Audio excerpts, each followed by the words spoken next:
In this video, we are going to discuss the atomic mass. In chemistry, of course, we work with atoms, generally groups of atoms, and the mass of atoms are incredibly small. For example, the mass of a carbon-12 atom is about 1.9926 times 10 to the minus 23 grams. Incredibly small. Really, it's not very convenient to work with masses that are that small. Uh, so in order to make it a little more manageable, instead of having to deal with these incredibly small numbers, scientists have developed a unit for mass called the atomic mass unit.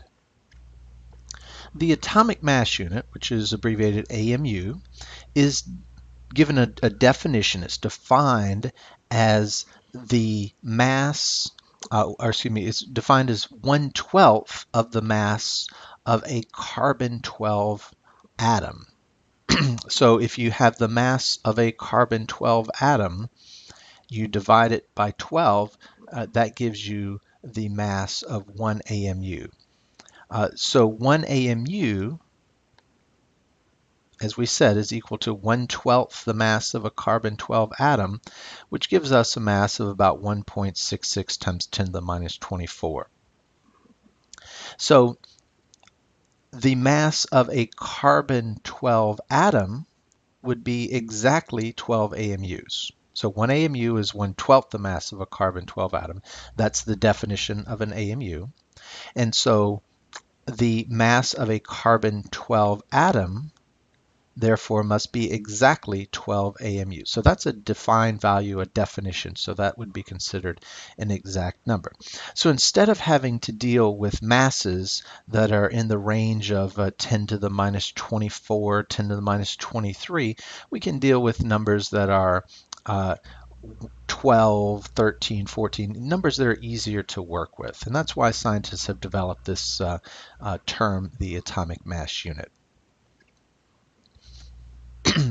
So if the mass of a carbon-12 atom is exactly 12 AMUs, what is the mass of a proton or neutron? Take a second and think about that. See if you can come up with the answer. So a carbon-12 atom, we know, has exactly 6 protons and 6 neutrons. So it has 12 atomic particles. So the mass of each of these protons and neutrons must be about 1 AMU. Right? And it turns out that's the case. A proton has a mass of a little over 1 AMU. A neutron is a little over 1 AMU. You can see their mass here in kilograms. Again, very small. So we'd rather deal with numbers that are like this, around 1, to the numbers that are like this. Now, you might have said the mass of a proton or neutron should be exactly 1 AMU. It turns out that this little bit of mass here, that you see, the 0.0087 or 0.0073, when these protons and neutrons come together to form a nucleus, some of this mass is converted into energy. So a proton by itself, a free proton, has a mass of 1.0073. The mass of a proton in a nucleus of atom is going to be a little bit less, but nonetheless, it's still going to be very close to 1 AMU. So the mass of a carbon-12 atom, again, is exactly 12 AMUs. But when we work with carbon or atoms in chemistry, when we're doing chemical experiments, we don't work with particular isotopes. We would not want to, if we were performing a reaction that involved carbon, we wouldn't want to go out and purchase a bag or a bottle of just carbon-12. The reason is that would be very expensive. Individual isotopes are very expensive to attain because it takes a lot of energy and cost to separate the different isotopes from one another. Also, the isotopes, say of carbon, carbon-12, 13, they're really chemically identical. They react the same way, they behave the same way. So it's unnecessary for us to perform experiments with carbon-12. Instead, when we perform experiments with carbon, it's a mixture of those isotopes. So here you can see a lump of coal, which let's assume that is pure carbon, actually contains all the different isotopes of carbon, 12, 13, and 14. So since we in chemistry work with carbon, which is a mixture of the different isotopes, we need to know the average mass of a carbon atom. The average mass of a carbon atom, not just carbon-12, but what's the average mass based on the masses of the different isotopes. Carbon-12 has an atomic mass of exactly 12 AMUs. Carbon-13 is going to have a mass a little bit more because it has an additional neutron. So its atomic mass is going to be around 13 AMUs. Carbon-14, which has 14 nuclear particles, 6 protons and 8 neutrons, it's going to have an atomic mass of around 14. So we, instead of dealing with the mass of individual isotopes, instead we want to know the mass, just the average mass of a carbon atom. This is what we call the atomic mass. The atomic mass is the weighted average of the isotopic masses of an element's naturally occurring isotopes. So the atomic mass, as we mentioned, is the average mass of the different isotopes, but it also takes into account their abundance in nature. The abundance of carbon-12, 13, or 14 is not all the same. As we'll see in a little bit, carbon-12 is actually much, much more abundant than carbon-13 or 14. And so we need to take that into account when we're calculating the atomic mass. So that's the weighted average, which takes into account the natural abundance of each isotope. So for carbon, if we look on a periodic table, we would see carbon, we would see carbon, we would see its atomic number, which is 6, and then below carbon, here we have the atomic mass. You can see the atomic mass of carbon is not exactly 12 because the atomic mass takes into account the masses of the different isotopes. And this atomic mass is measured in units of AMUs, or atomic mass units. Now I do want to caution you, be sure you don't confuse atomic mass with the mass number. The mass number does not appear on the periodic table, and of course the mass number, number of protons plus neutrons, is always a whole number. The atomic mass is generally or rarely ever a whole number. So don't get those two confused. And so the atomic mass can be readily found on any periodic table. The number of digits may vary from one periodic table to another.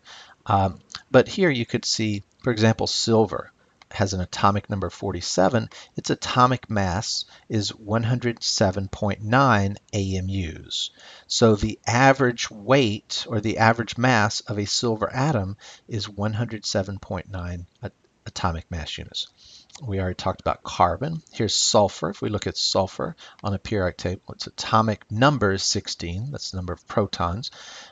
Its atomic mass is 32.07 AMUs. So the average mass of a sulfur atom, the weighted average of all the different isotopes for a sulfur atom, comes out to 32.07 AMUs. So we'd say that's the atomic mass of sulfur, which is the average mass of a sulfur atom in units of atomic mass units, or AMUs.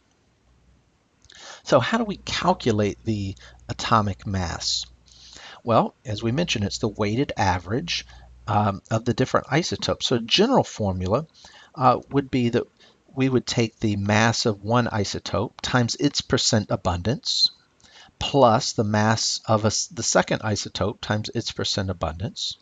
If there's a third isotope that exists, we would take its isotopic mass times its percent abundance. And again, we would add those all together. If we had 4, 5, 6 isotopes, we would continue doing that until we got all the different isotopes accounted for.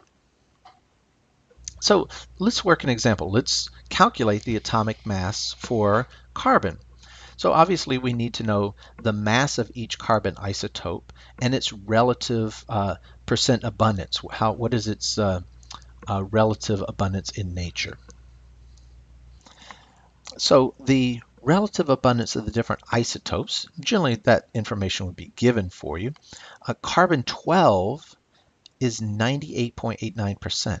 So if you had a lump of coal, assuming that's pure carbon, 98.89% of all the carbon atoms would be carbon-12. So 98.89% of all the carbon atoms in the universe are carbon-12. Carbon-13 is 1.11% abundant. So again, 1.11% of the atoms in this lump of coal are carbon-13. And carbon-14, which is a radioactive isotope, exists very scarce. So we say only trace amounts. So really, we aren't able to accurately measure the relative abundance of carbon-14. So the majority, or pretty much all of the carbon that we know exists as carbon-12 or carbon-13. So knowing the relative abundance of carbon-12, we know its mass is exactly 12 AMUs. Carbon-13 we said was 1.1% natural abundance. Its atomic mass is given here. Again, we assumed it to be around 13, and it is 13.0034 AMUs. Carbon-14 is very scarce, so we don't have to account for that. So let's calculate the atomic mass of carbon. First thing, we would take the atomic mass or the isotopic mass of carbon-12 times its percent abundance. Now we changed the percent into a decimal here. So we divided 98.89 by 100 to get it into a decimal. And we add to that the isotopic mass of carbon-13 times its percent abundance. So we divided 1.11% by 100 in order to convert that into a decimal. Now we need to now perform our math, but watch your significant figures as you go. Here we're going to multiply 12, which is an exact number, so we don't have to worry about the sig figs here, times 0.9889, and we get our answer here. Our answer here has 4 sig figs, so I've underlined the last significant number. So 111.86, the 6 is the last significant number. And then we perform our multiplication over here, and we get 0.144337774. But again, we're multiplying a number here with 1, 2, 3, 4, 5, 6 sig figs times something with 3. So my answer will have 3 sig figs. So I've underlined the 4, which is the last significant digit. Now I don't round these numbers. Don't round until the very end. So I've included all the numbers, but I've underlined the last significant number. Now, instead of multiplying, we're going to add these. So we need to use our rule for addition and subtraction. When we add two numbers, we look at the last significant or the least significant place or decimal place.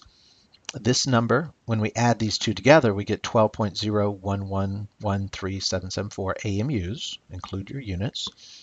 This number is significant to the hundreds place. This number here, the second number, is significant to the thousandths place. So our answer would be significant to the hundredths place. So I've underlined the hundredths place here. So now at the very end, we'll round to 12.01 AMUs. So when you solve these, it is important to include your units and your sig figs, of course, at every step. Now notice that, again, we've taken an average, but it's not just a regular average, it's a weighted average. Carbon-12 is the most abundant isotope of carbon by far, and so the atomic mass is going to be weighted or closer towards 12 than to 13. So you can see our atomic mass ends up being a little bit more than 12. If each of these isotopes were 50% abundant, what would be the atomic mass then? It'd be close to about 12.5, wouldn't it? Let's take a look at another problem.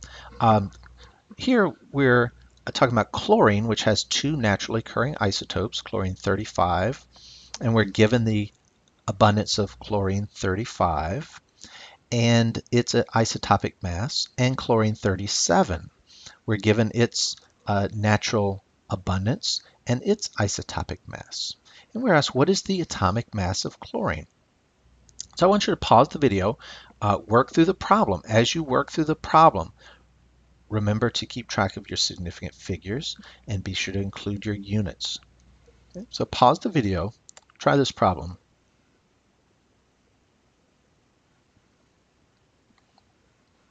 Okay, so let's solve this problem, see how you did. So we want to take the isotopic mass of chlorine-35 times its percent abundance. Remember, we changed that into a decimal by dividing by 100. And then we add to that the isotopic mass of chlorine-37 times its percent abundance. So when we multiply our first two numbers here, 26.4960113 AMUs is our answer. This number will have 4 sig figs because we started, the isotopic mass has 5, the percent abundance has 4, so my answer will have 4 sig figs. So I've underlined the 9, it's the last significant number. Over here, I multiply these two. This one has 5 sig figs. This number here has 4, so my answer will have 4. So I've underlined the 6. That's the last significant number over here. I didn't round. I don't run around until the end. Now I add them together, and when I add, I use my rules for addition and subtraction. My number here, the 26 number, is significant to the hundredths place. The 8.956 is significant to the thousandths place. So my answer, when I add them together, is significant to the hundredths place, the least significant number. So now I round that to 35.45. I don't round up because I'm dropping a 2 here. So 35.45 atomic mass units is the atomic mass of a chlorine atom. So we would say a chlorine atom has an atomic mass of 35.45 AMU, so that's the average mass of a chlorine atom in atomic mass units. So that's a lot easier to work with. Masses that are in the ballpark of 35, things like that, those numbers are easy to deal with. The numbers that are times 10 to the minus 23 or times 10 to the minus 24 grams. So again, that's why we use atomic mass units, just because it's easier to work with those numbers. So be sure to read over that section in your text, work some additional problems dealing with this. There's lots of other types of problems we can ask dealing with atomic mass. So you want to be familiar with as many types as you can.